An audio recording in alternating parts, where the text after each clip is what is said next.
বৌমা পঞ্চমের আসতে দেরি হবে, তুমি খেয়ে নাও। ও না আসলে আমি খাবো না মা। ওকে আরে বাড়ির ভাত খেতে হবে না মা, ডিভোর্স পেপারে সইটা করে দিয়েছি, তুমিও সইটা করে আসতে পারো। পঞ্চম থাক মা, ভালোবাসা কখনো জোর করে আদায় করা যায় না। বৌমা তুমি চলে গেলে আমাকে কে দেখবে? ডিভোর্সটা আপনার ছেলের সঙ্গে হচ্ছে, আপনার সঙ্গে না মা।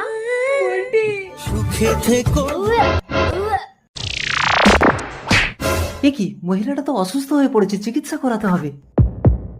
মিস্টার বরণ, আপনি বাবা হতে চলেছেন। কিছু মনে করবেন না, আসলে ডাক্তারবাবু আমাদের এলাকায় নতুন। বাই দ্য বাই, আপনাদের বাড়িটা কোথায়? বর্তমানে আমার কোনো বাড়ি নেই। সে কি?